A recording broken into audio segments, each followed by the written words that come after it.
Assalamualaikum warahmatullahi wabarakatuh. Jumpa lagi dengan saya Novi Catur Muspita pada mata kuliah Kriminalitas di Era Masyarakat Modern. Pada mata kuliah ini kita akan mengupas tentang motif-motif kejahatan ya. Sehingga di pertemuan ini khusus kita akan mengupas tentang objek kriminalitas. Sebelumnya kita sudah menyimak, sudah mempelajari tentang definisi kriminalitas, termasuk juga di dalamnya adalah faktor-faktor menyebab kriminalitas, dampaknya, serta bagaimana langkah-langkah untuk mengantisipasi terhadap kriminalitas yang berkembang di masyarakat. Kita patut selalu waspada karena akhir-akhir ini kriminalitas mengalami sebuah modifikasi, mengalami banyak perubahan sosial, ya, berubah. Dulu orang melakukan pencurian, orang melakukan pencopetan secara fisik langsung terhadap antara pelaku dengan korban. Tapi sekarang ini di era digital, pencurian, kemudian jambret sudah bergeser menggunakan teknologi IT seperti yang sudah sering kita simak, sering kita dengar ada di grup WhatsApp misalkan yang mengirimkan undangan APK misalkan pernikahan, ketika dibuka ternyata sudah merupakan sebuah virus yang dikendalikan untuk berfungsi mengelola, manage, mengambil alih sebuah kendali HP target, bahkan sampai masuk pada sistem, pada e-banking, yang akhirnya tentu saja ya banking akan diambil, bisa sampai ludes. Ini peristiwa cukup menjadi perhatian kita itu pada sisi pencurian uang menggunakan IT, termasuk ATM ya. Ini juga ada teknik-teknik skimming ya.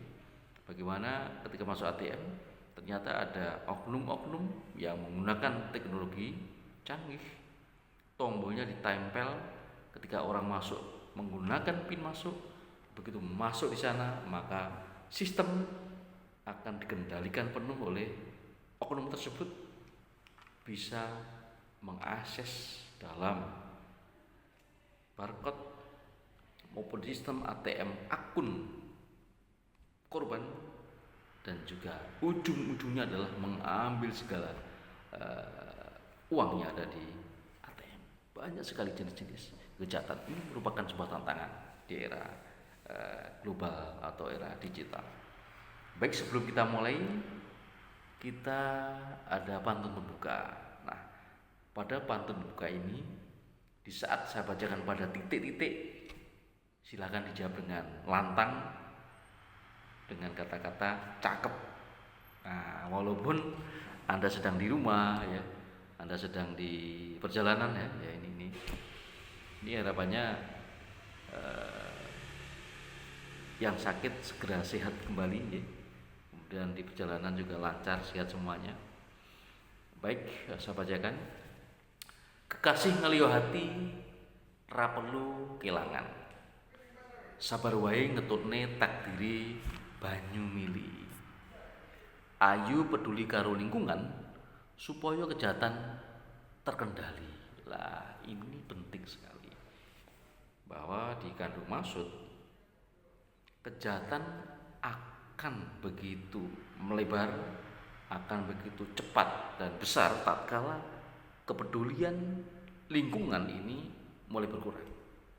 Namun jika kepedulian dengan sesama, dengan lingkungan masyarakat ini makin ketat, makin bagus, sering ada pertemuan-pertemuan, siskampling, kegiatan bersama, ini akan sangat-sangat mengontrol, mengurangi terhadap potensi kejahatan.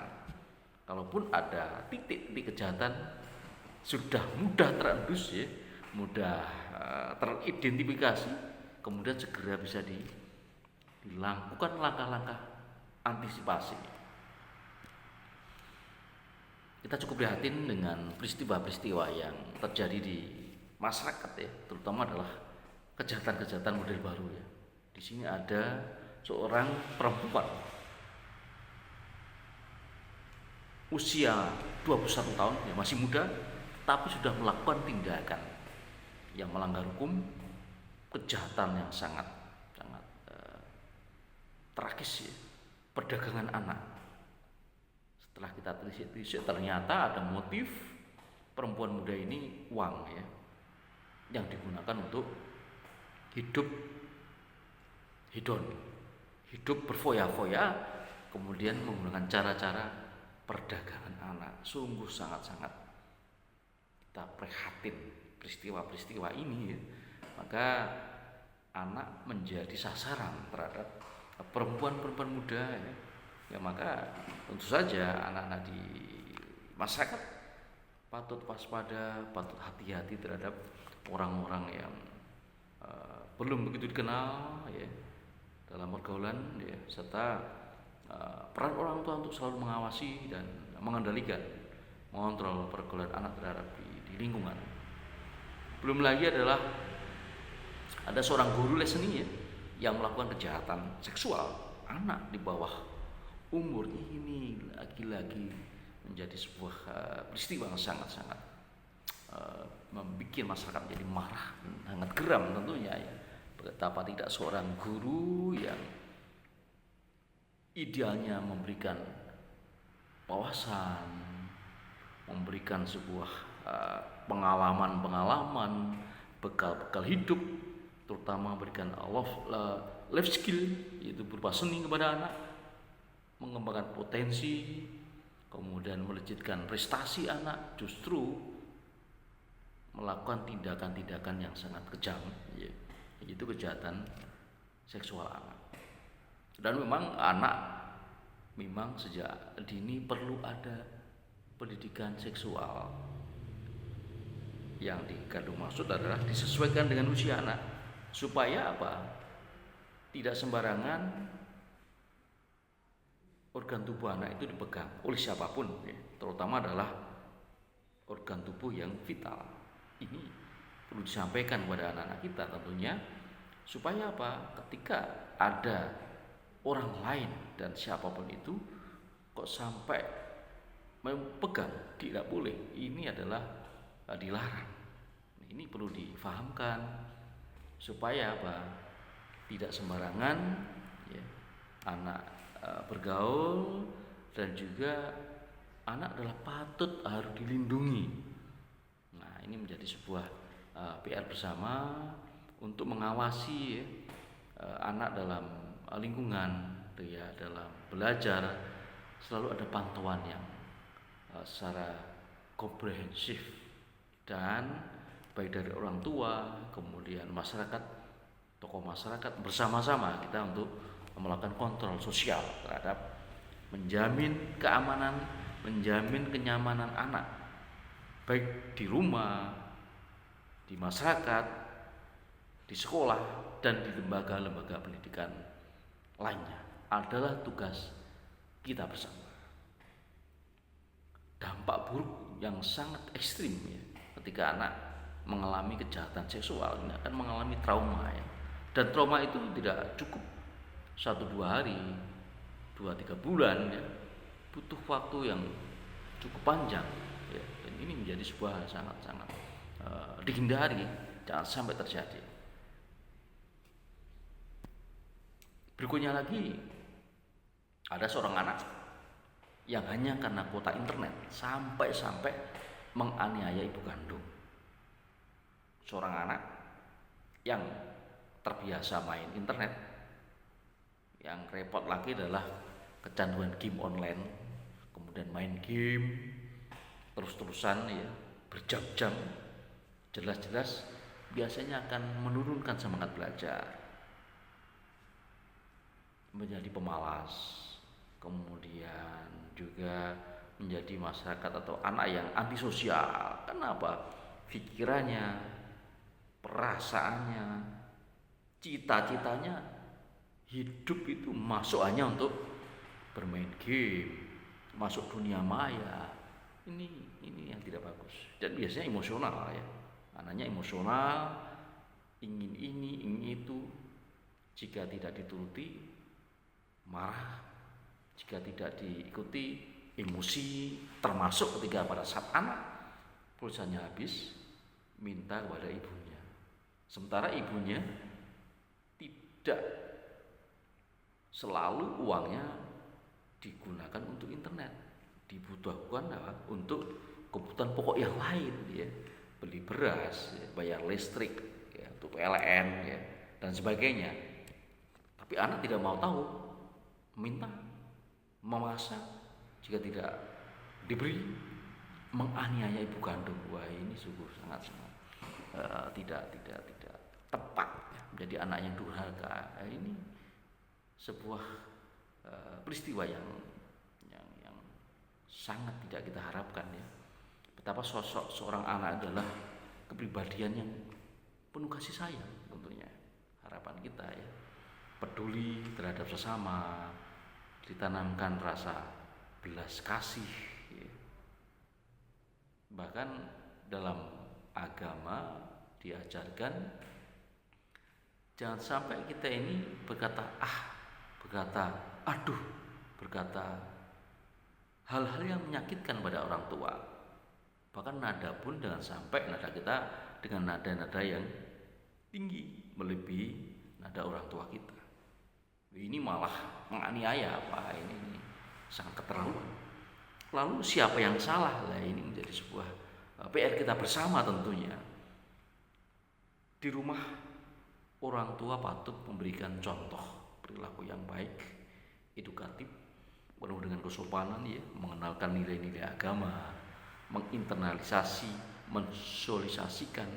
mensosialisasikan tentang perilaku-perilaku yang sopan, penuh kepedulian, perhatian ya. Dan ini yang repot adalah ketika anak merasa kurang diperhatikan ya, dilalah orang tuanya sibuk, sementara anak hanya bergaul dengan internet, bergaul dengan media sosial, tidak adanya pengawasan. Di sana dijumpai hal-hal yang bersifat kekerasan, tindakan-tindakan yang melanggar hukum ya, yang menyimpang. Kemudian anak pun tertarik untuk melakukan itu karena sering melihat, sering menyaksikan. Nah, ini menjadi sebuah persoalannya urgent. Anak tidak cukup hanya diberikan HP, kemudian dibiarkan. Wah, ini justru suatu petaka yang patut dihindari. Bekal nilai-nilai agama ya, nilai moralitas, kesopanan, kesusilaan diawali dari keluarga. Kemudian juga di masyarakat, terlebih lagi adalah nilai-nilai moralitas sosial di sekolah ini memiliki peran yang sangat strategis dalam membentuk kepribadian anak.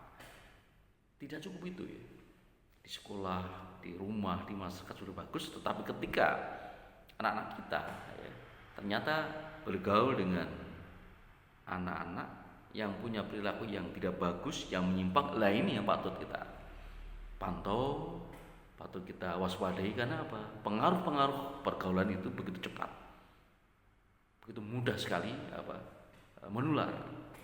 Sementara kalau pengaruh-pengaruh yang baik itu agak melambat biasanya. Lah ini persoalan yang harus kita perhatikan bersama. Kemudian belum lagi adalah pencuri kotak amal di pergoki warga lain juga jadi tantangan kita ya. Jelas-jelas itu kotak amal ya, orang yang beribadah untuk kepentingan masjid, untuk kepentingan keagamaan, kok ya tega-teganya sampai dicuri. Ada apa ini? Nah, ini kenapa juga kotak-kotak amal yang ada di masjid kok digembok? Lah ini kan ada kesan keamanan, sedang tidak baik-baik saja. Lah ini tantangan kita untuk terus menjaga keamanan, selalu mengajak masyarakat untuk selalu saling menjaga keamanan, menjaga sebuah kenyamanan bersama tentunya. Ada lagi peristiwa ya, sapu bersih Ranjau Paku. Lah ini dilatar belakangi adanya di jalan itu banyak paku-paku yang disebar. Akibatnya motor, mobil tiba-tiba bocor ya. Ternyata ada motif-motif ekonomi, ada tambal ban. Nah ini tambal ban dengan Ranjau Paku ini sebuah tindakan yang sengaja dilakukan untuk kepentingan pribadi dan merugikan dan membahayakan ya tentunya. Akhirnya dilakukan bersih Ranjau Paku ya, antara tokoh masyarakat, kepolisian, pemuda dan juga masyarakat untuk membersihkan. Nah, orang-orang yang sengaja menebarkan paku dengan niatan buruk ini perlu ditindak dengan pembinaan, diberikan sebuah sanksi ya, supaya tidak mengulang, diberikan pemahaman. Ya, ini yang menjadi sebuah dilema yang terjadi di masyarakat. Ada lagi peristiwa pemerkosaan di Bangkalan pakai modus miras. Nah ini miras ini selalu menjadi sebuah sumber kriminalitas. Karena kalau sudah orang minum miras, pikiran menjadi tidak waras, perilaku pun menjadi menyimpang, akan muncul tindakan-tindakan kejahatan yang lain ya. Mulai menipu, mencuri, merampok, sampai pada pemerkosaan. Ini sebuah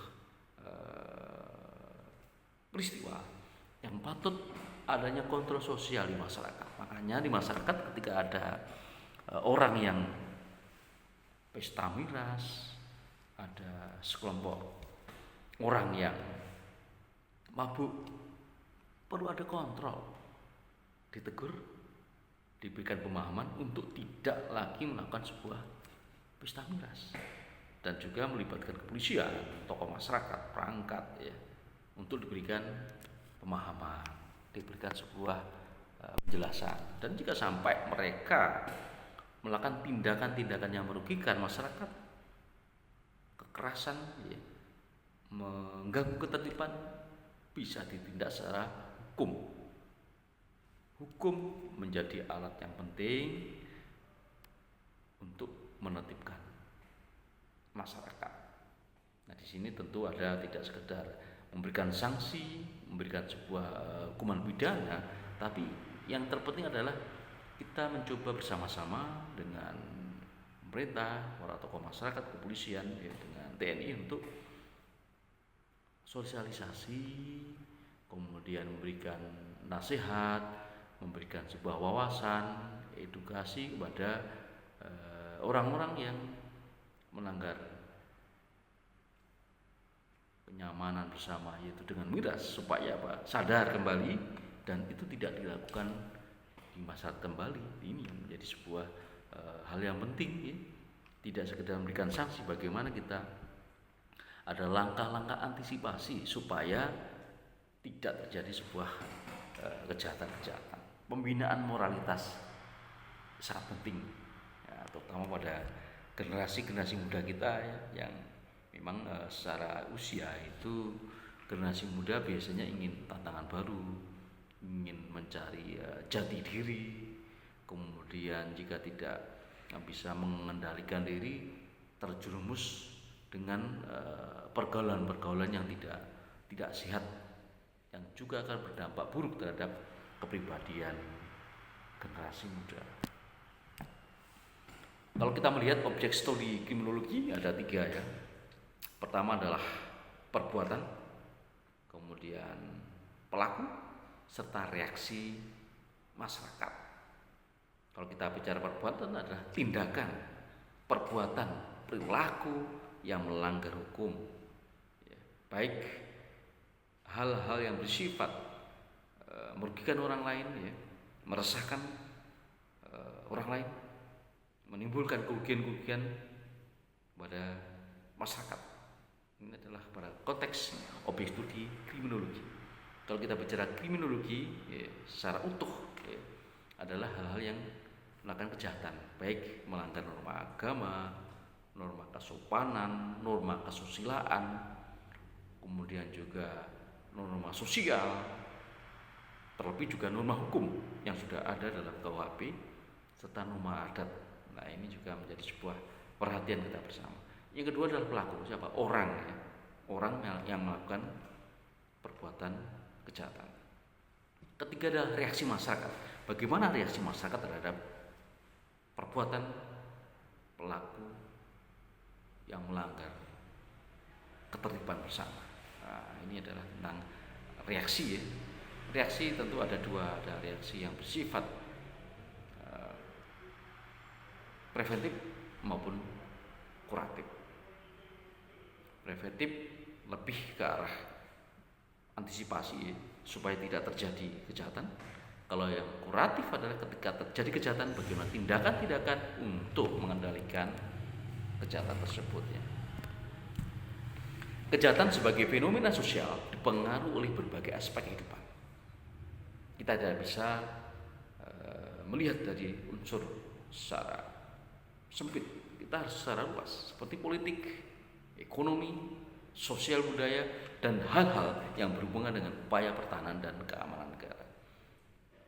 Ketika negara mengalami stabilitas politik kacau, kita ingat pada tahun 2008, tahun 98 ya.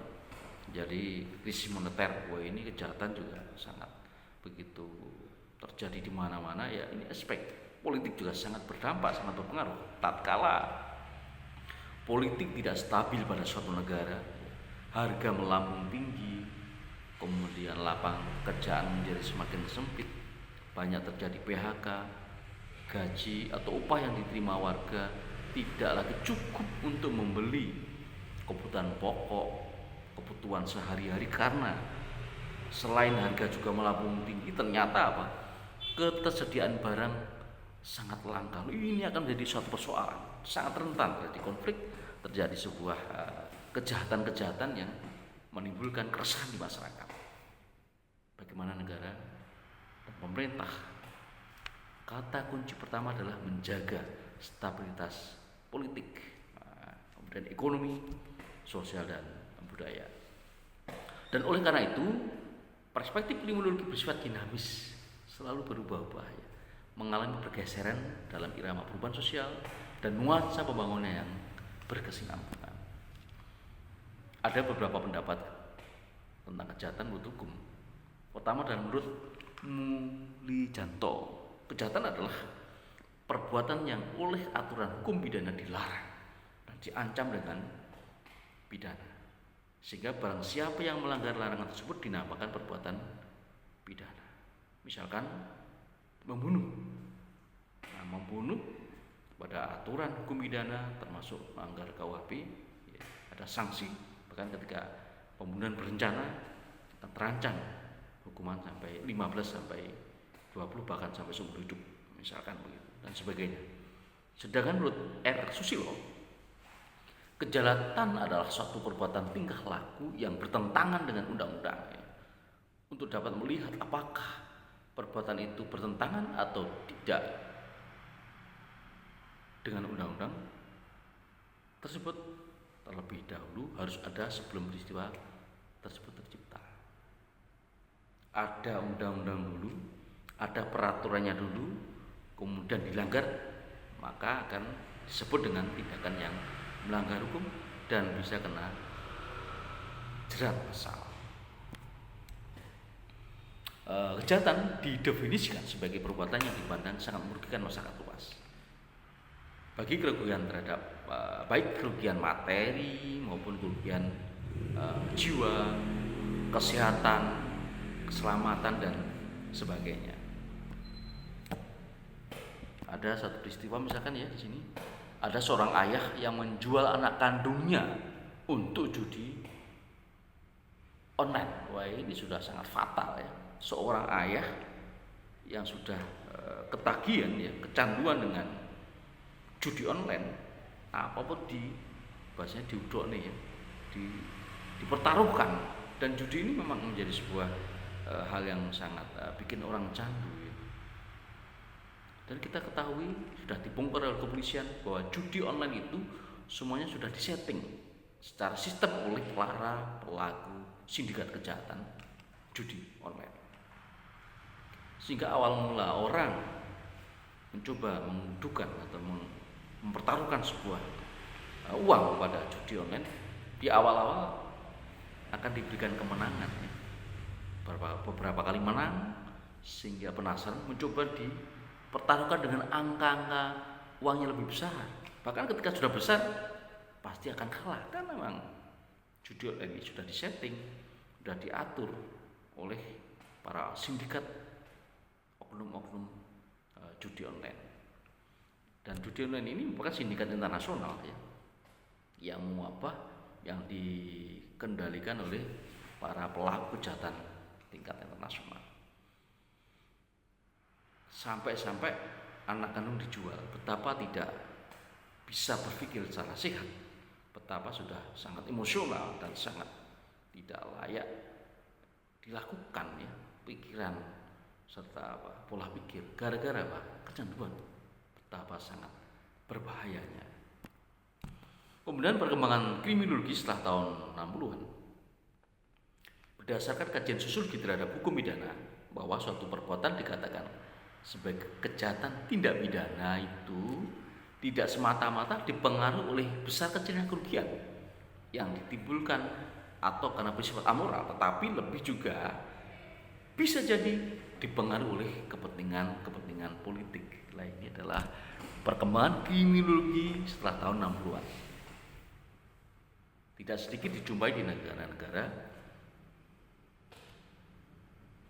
para penguasa menggunakan alat hukum untuk menyingkirkan para pesaing politik, orang-orang yang vokal, orang-orang yang berseberangan dalam ide dan gagasan untuk kepentingan politik, atau istilahnya adalah kriminalisasi. Ini cukup rentan terjadi di belahan negara pada era tahun 60-an setelah dilakukan pengkajian. Dicari-cari saja apa kesalahannya ya, kemudian dipaskan dengan jeratan hukum pidana sampai dipenjarakan, tapi untuk kepentingan politik, bahkan ada yang mengatakan tahanan politik. Ini terjadi ketika penguasa mencoba menyingkirkan, mencoba melakukan tindakan-tindakan yang bersifat politik untuk melakukan sebuah pelanggaran kekuasaan. Pada Kongres kelima PBB tentang pencegahan kejahatan dan pembinaan pelanggaran hukum September tahun 75 di Jenewa memberikan rekomendasi yang baru, yaitu memperluas pengertian kejahatan terhadap tindakan penyalahgunaan kekuasaan ekonomi atau secara hukum ya, atau istilahnya illegal abuse of economic power, mulai tahun 75. Jadi ketika ada penguasa yang menyalahgunakan kekuasaan ekonomi melawan hukum, ini akan terjerat yaitu pelanggaran hukum.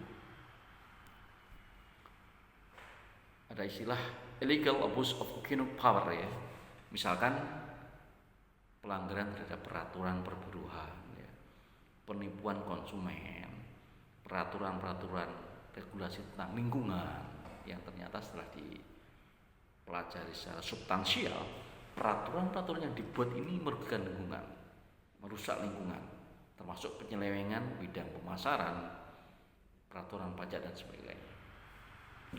Yang berikutnya lagi adalah penyalahan kekuasaan melawan hukum, illegal abuse of public power, seperti pelanggaran HAM ya, penyalahgunaan wewenang oleh alat kekuasaan seperti penangkapan dan penahanan yang melanggar hukum. Ini sangat rentan terjadi ketika disalahgunakan kekuasaan untuk kepentingan penguasa yang melanggar hukum, melanggar HAM dan sebagainya. Studi terhadap pelaku ini terutama dilakukan oleh kriminologi positivis dengan tujuan untuk mencari sebab-sebab orang melakukan kejahatan. Ada analisa aspek seperti aspek biologis, psikologis maupun sosiokultural. Karakteristik pada ciri-ciri biologis atau determinan biologis itu ada yang pelajari bahwa ciri-ciri biologis ini sangat rentan terhadap menjadi pelaku kejahatan. Atau aspek kultural, determinis kultural, pengaruh-pengaruh lingkungan, pengaruh-pengaruh sekitar yang berdampak terhadap menjadi pribadi yang melakukan penyimpangan, melakukan kejahatan yang merugikan masyarakat.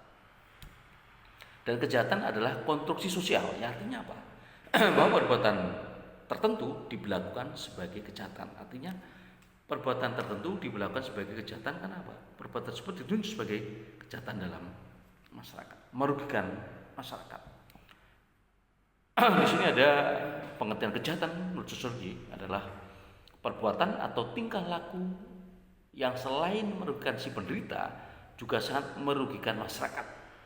Misalkan ya, menghilangkan keseimbangan, ketentraman dan ketertiban di masyarakat. Ada 3 teori ya yang membahas tentang kategori ini. Ada stamp cultural deviance adalah penyimpangan budaya. Ketika budaya itu menyimpang, sebuah problem yang patut dikaji kembali.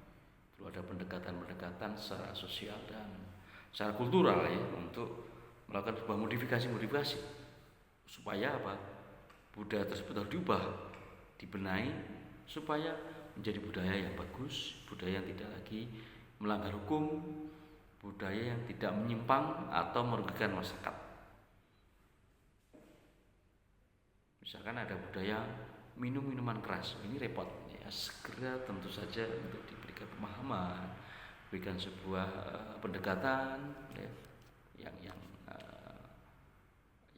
sangat humanis untuk diubah dengan misalkan minuman-minuman yang lain yang tidak membahayakan.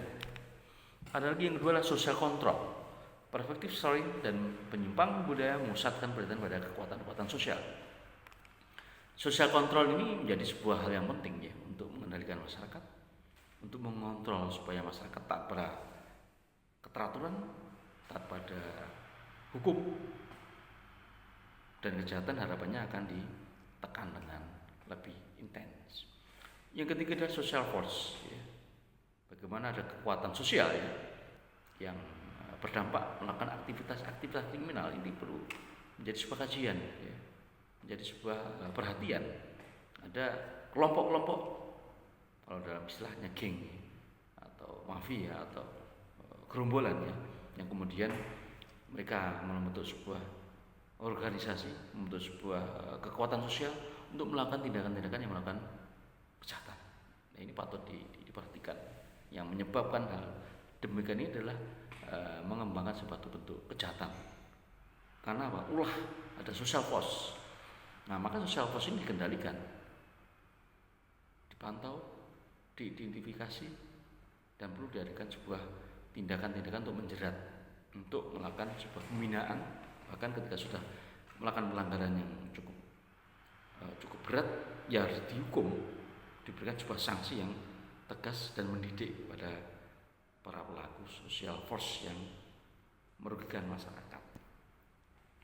Ada pengertian kejahatan menurut psikologi maupun psikiatri ya. Apa ya yang bertentangan dengan norma yang berlaku dalam masyarakat. Pada aspek psikologis ada istilah menyimpang atau abnormal ya, sangat erat dengan kejiwaan individu. Dulu kita dengar adalah istilah orang Sumanto namanya ya, yang mengalami sebuah perilaku menyimpang abnormal ya, makan mayat misalkan. Ini sebuah perbuatan melanggar norma dan tergolong abnormal. Ada sebuah kejiwaan psikis yang menyimpang ya, yang tidak normal ya, butuh dikaji secara psikologis kenapa orang tersebut melakukan sebuah tindakan yang menyimpang, dikaji, dipelajari dan sebagainya. Ada 4 alur penelitian psikologis ya, yang telah menguji hubungan antara kepribadian dengan kejahatan. Pertama adalah melihat perbedaan antara struktur kepribadian dari penjahat dan bukan yang penjahat. Nah ini perlu dilihat, diteliti, diobservasi, dikaji. Tentang apa? Orang yang memiliki kepribadian penjahat dan bukan penjahat. Apa bedanya? Apa ciri-cirinya?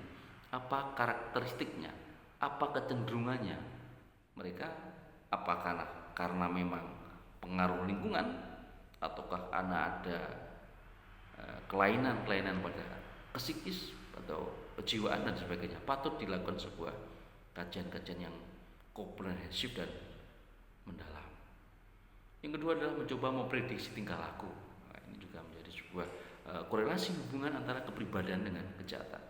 Yang ketiga adalah menguji tingkatan dinamika kepribadian normal ya, yang beroperasi dalam diri penjahat. Jadi para penjahat itu dicoba dikaji, diwawancarai, ditanya, diamati, dipelajari secara intens tentang pola-pola kepribadian. Kenapa dia itu sampai melakukan tindakan yang jahat? Bahkan yang cukup ekstrim, ketika membunuh orang ditanya, jawabnya tidak menyesal. Ada apa ini? Ini jelas-jelas ada kepribadian yang menyimpang ya. Kepribadian yang tidak lazim dan tidak normal. Kenapa ini bisa terjadi? Apa latar belakangnya? Punya pengalaman apa di masa lalu? Ini ada kajian yang cukup perlu sangat intens ya, untuk bisa menguji, mengkaji antara hubungan kepribadian dengan kejahatan. Yang keempat adalah mencoba menghitung perbedaan individu antara tipe dan kelompok pelaku kejahatan. Karena kalau kita bicara kejahatan ya, ada ya orang yang melakukan kejahatan secara individual atau sendirian, ada yang dengan kelompoknya. Nah, ini dicoba dihitung, dipelajari kenapa kok melakukan kejahatan secara sendiri. Kemudian ada juga yang melakukan kejahatan secara berkelompok. Nah, ini menjadi sebuah hal yang patut kita perhatikan, patut kita kaji bersama, bahwa kejahatan bisa terjadi di mana saja dan bisa terjadi di lingkungan mana saja, sehingga patut ada evaluasi, ada kontrol untuk terus mengawasi supaya kejahatan bisa terkendali dengan baik, ada tindakan dan sanksi yang tegas terhadap pelaku-pelaku kejahatan serta pembinaan moralitas kepada masyarakat secara luas, terutama pada para pelaku kejahatan. Ada reaksi masyarakat ya, yang bersifat preventif maupun yang bersifat represif ya. Kalau preventif adalah upaya-upaya masyarakat untuk mengantisipasi supaya tidak terjadi kejahatan. Kalau reaksi represif adalah tindakan masyarakat ketika kejahatan terjadi. Nah, ini adalah tindakan represif dan semuanya harus terukur, terkendali, karena kita adalah negara hukum, tidak bisa main hakim sendiri. Harapannya apa? Benar-benar menjadi masyarakat yang aman, yang damai, ya, kejahatan bisa terkendalikan berkat kebersamaan masyarakat, pemerintah, kepolisian dan juga TNI. Adalah tugas kita bersama. Tadi sudah kita kupas ya tentang represif maupun preventif ya. Baik, pada pantun menutup. Nah, tetap ada istilah cakep ya, supaya kita akan semakin bersemangat ya. Baik, yen wis kadung tresno isine mung nekat, apa wae diudokne demi dia tercinta. Ayo amankan diri sendiri, keluarga lan masyarakat demi aman sentosa bersama. Baik, terima kasih banyak atas perhatiannya rekan-rekan mahasiswa dimanapun Anda berada. Semoga kita semua senantiasa diberikan panjang umur, kesehatan, kesuksesan, dan menjadi orang yang berguna, bermanfaat bagi masyarakat, bangsa dan negara, dan masyarakat kita bersama senantiasa terjaga dari kejahatan, semuanya aman dan sejahtera. Terima kasih. Akhirul kalam. Wassalamualaikum warahmatullahi wabarakatuh.